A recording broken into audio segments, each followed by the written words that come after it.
Yo guys, it's your host with the most Lars 100 and I'm on the way to IKEA.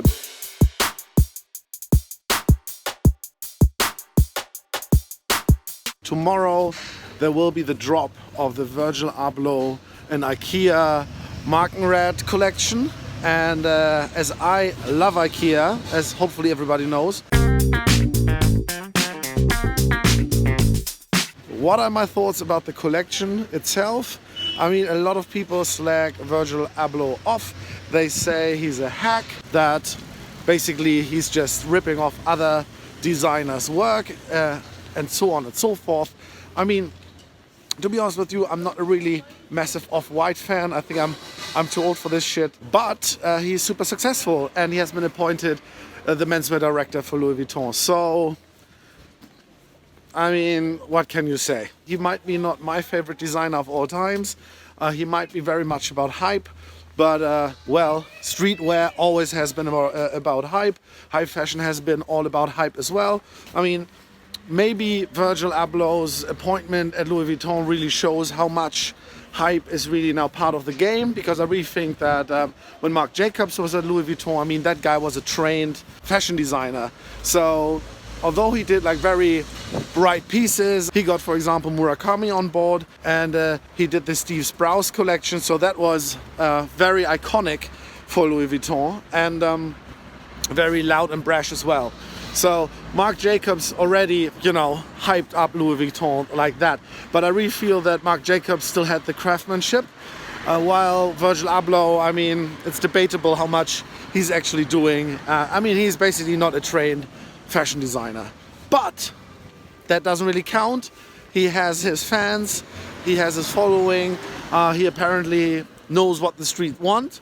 So that Louis Vuitton really got him on board really shows how much this whole kind of hype game really seeped into high fashion. So with all that out of the way, I always love when there are like these kind of high fashion collaborations with very mundane companies. I mean, IKEA is great, but it's a very cheap and affordable company, and I just love when that happens. So I'm a big fan of the Uniqlo collaborations that Nigo are doing. So for example, all the Futura stuff or Cause.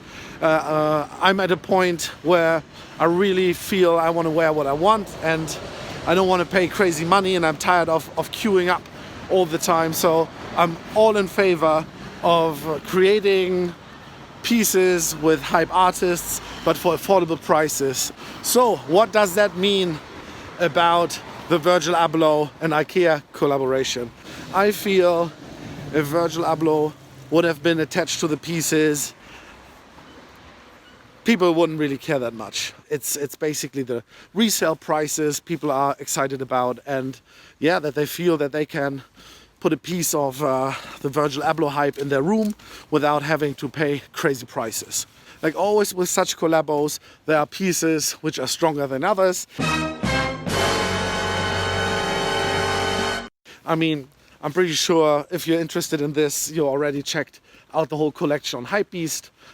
There's like this tool set where he just basically replaced the lid on top of it. It's only €8, so you can't really hate on it, you know? So it's a fun piece. It's totally unnecessary. The two biggest hype items will be the Mona Lisa and the clock.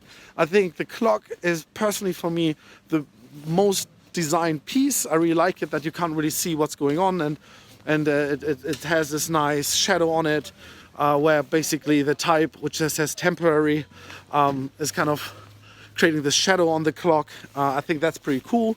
So, although I'm a bit skeptical and I think not all the pieces are really worthwhile, there are some pieces which I find funny, and of course I'm a sucker for hype and storytelling as well, and with IKEA that close, I'm definitely gonna check it out tomorrow. So far, the clock and the Mona Lisa sold out first, so of course I want to get my hands on them before that happens here, but I'm definitely not going to queue outside for this stuff. So I'm just going to quickly walk past IKEA and just check out the situation, how they're going to organize the drop. There will be limited quantities, of course, in the store, and you will not be able to buy as much as you want. So yeah, I'm just going to quickly drop by an IKEA and see what's going on. Whew.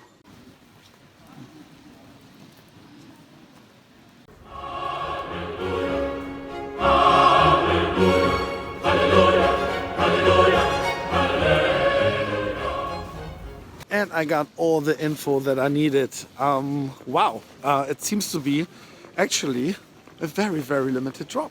Very often such collaborations come out and everybody goes crazy about it, and then the pieces are not that limited actually.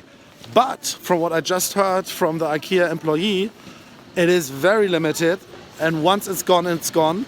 And actually, because it's so limited, they really check how much stock you buy, and it's one per person.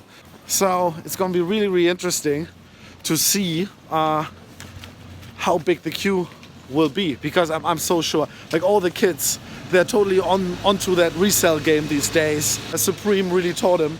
So yeah, that's my little update about the markerad drop tomorrow. You gotta love hype and excitement. Let's see what happens tomorrow, and of course, see you guys later.